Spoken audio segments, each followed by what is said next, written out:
L'histoire de l'écu d'or a commencé il y a 50 ans. Léonore Schmidlin s'en rappelle très bien. En 1946, elle était à l'école primaire.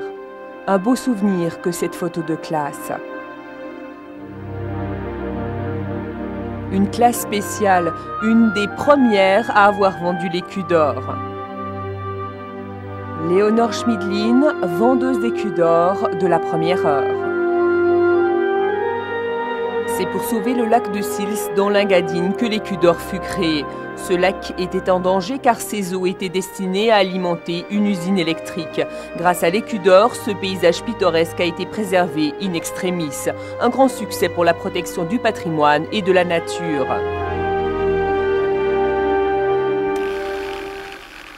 Depuis, chaque année, une nouvelle campagne de l'écu d'or a été organisée en faveur d'un objet différent. Le village de Gruyère, par exemple. L'écu a permis d'y rénover de nombreuses maisons. Ou l'une des dernières forêts primitives de Suisse, celle de Derborens dans les Alpes valaisannes, qui est aujourd'hui une grande réserve naturelle grâce à l'écu d'or. Et encore, le château de Tourbillon, qui domine fièrement la ville de Sion, l'écu d'or l'a sauvé de l'écroulement. Depuis le début, au cœur de chaque récolte de fonds, l'écu d'or en chocolat. Les écus d'or ne sont pas fabriqués avec n'importe quel cacao. Le cacao utilisé est issu du commerce équitable. Les fruits sont récoltés et coupés. À l'intérieur se trouvent les amandes de cacao. La pulpe gluante du fruit est enlevée et les amandes sont séchées au soleil. Un travail qui fait vivre la moitié du village. Ces producteurs de cacao commercialisent eux-mêmes leurs récoltes. La fondation Max Havelaar leur garantit des prix justes.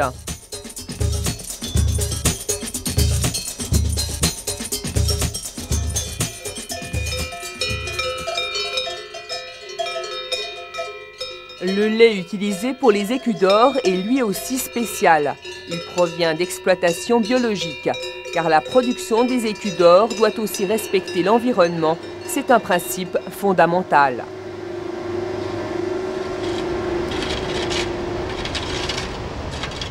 Au Tessin, entre Rodier et Faïdo, des archéologues ont mis au jour un ancien chemin juste sous la route cantonale.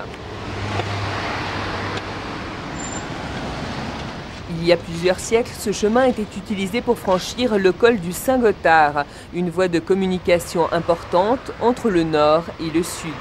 Le voyage se fait aujourd'hui en voiture ou en train. Il se faisait autrefois à cheval ou en diligence, non sans risque.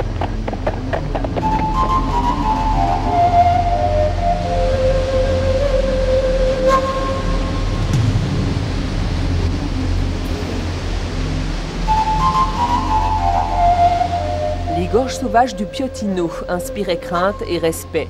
Au XIVe siècle déjà, une route permettait de les traverser. Marchands, chevaliers et contrebandiers l'empruntaient abondamment.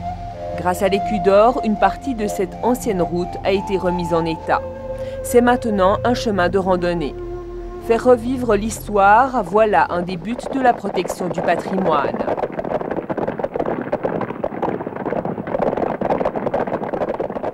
Et l'on peut facilement imaginer la célèbre poste du Gothard filée à travers ces gorges.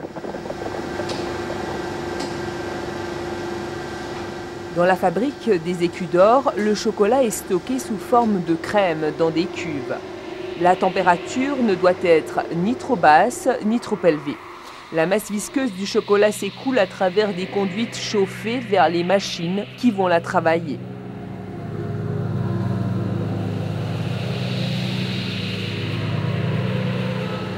C'est sans doute le seul endroit au monde où le chocolat coule des robinets.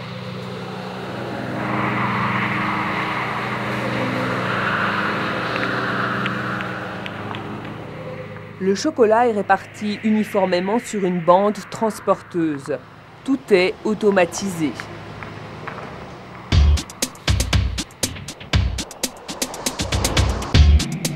Ensuite, le chocolat sèche et refroidit dans un tunnel. Puis des couteaux spéciaux le découpent afin de lui donner sa forme arrondie, un travail à la chaîne.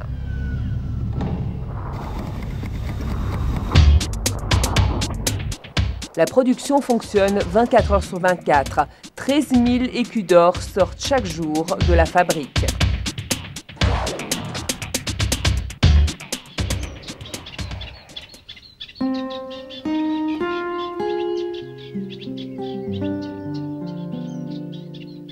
Auride, dans le canton de Fribourg.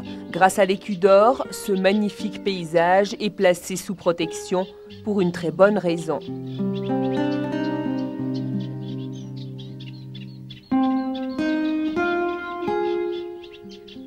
Dans ces marécages vit un être exceptionnel, la rainette, la seule espèce de grenouille sachant grimper. Elle est minuscule, pas plus lourde qu'un morceau de sucre. Il est très rare de pouvoir l'observer. Généralement, elle disparaît avant qu'on ne la remarque.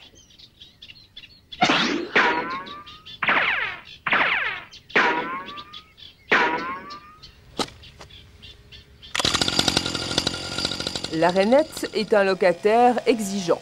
Son habitat doit être soigneusement entretenu pour qu'elle s'y sente bien. Parfois, il est préférable de laisser faire les spécialistes, les vaches écossaises par exemple. Elles évitent que trop de broussailles ne poussent et manifestement, cette tâche de protection de la nature leur plaît.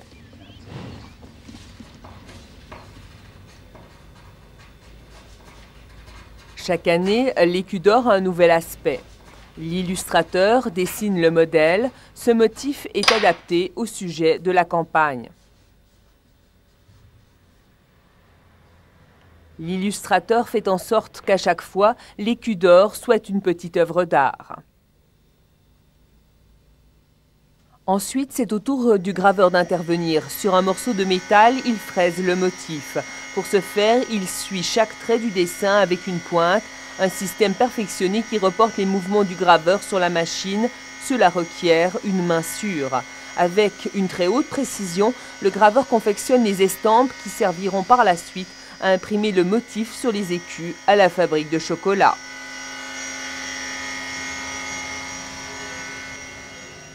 Motier, dans le Jura neuchâtelois, un village qui, au cours des siècles, s'est développé en harmonie avec le paysage. Cette bourgade a conservé son cachet grâce notamment à l'écu d'or, dont la recette a permis de rénover des maisons. Par exemple, cet hôtel, plus que centenaire.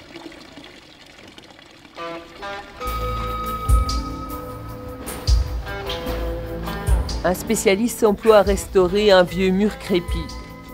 C'est un morceau d'histoire qui est ainsi préservé. Ah, si les murs pouvaient parler, ces chambres d'hôtel ont hébergé tant de gens.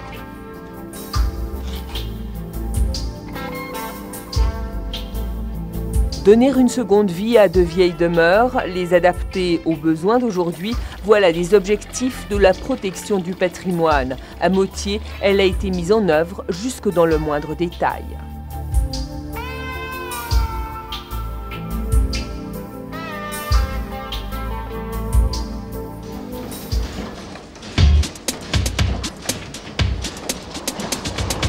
À présent, les disques en chocolat sont transformés en écus d'or, grâce à une machine d'un genre unique, aussi ancienne que l'écu d'or lui-même.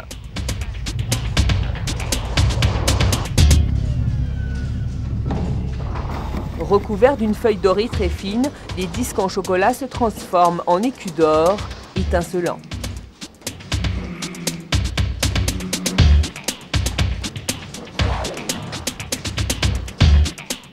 Chaque année, la fabrique de chocolat produit des centaines de milliers d'écus d'or. Depuis la première pièce de 1946, il en est sorti plus de 40 millions.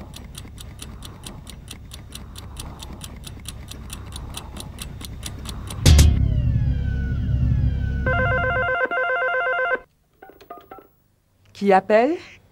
Un oiseau? Sûrement un drôle d'oiseau.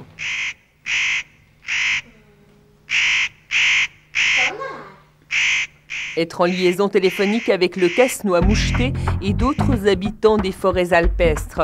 Une exploration de l'univers mystérieux et fascinant de la montagne, à la rencontre des énigmes de la nature au centre Pro Natura d'Aletsch. L'Écu d'Or a permis l'achat de la très belle villa Cassel et sa transformation en centre d'information et d'éducation sur la nature. On peut y suivre des cours et y passer des vacances au cœur d'un site alpin mondialement connu, la région d'Aletsch. La forêt d'Aletsch est une réserve naturelle d'une grande richesse. ProNatura compte bien la préserver et la rendre accessible à tous, car cette région recèle un milieu vivant exceptionnel. Partout, des choses à voir, au bord du plus grand glacier des Alpes, parmi les arôles séculaires.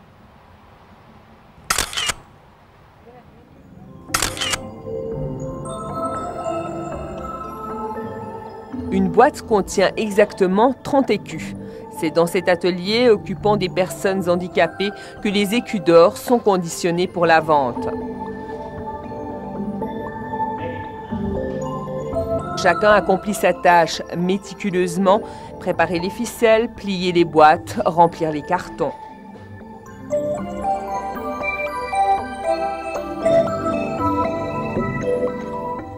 Il leur faut plusieurs mois pour préparer ces milliers d'écus d'or. Vers la fin de l'été, la vente démarre. À présent, c'est aux écolières et aux écoliers de jouer.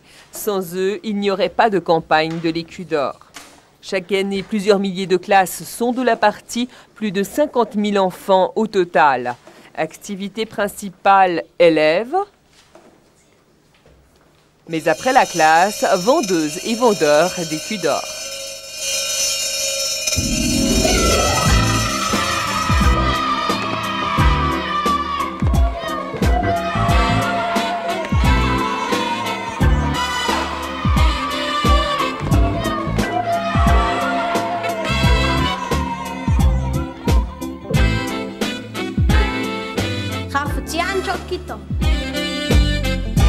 Vous aussi, achetez un écu d'or. Cette année, comme tous les ans depuis 1946, une nouvelle campagne de l'Écu d'Or a lieu. Et cela n'est pas près de s'arrêter. L'Écu d'Or est bien trop précieux pour la protection du patrimoine et de la nature.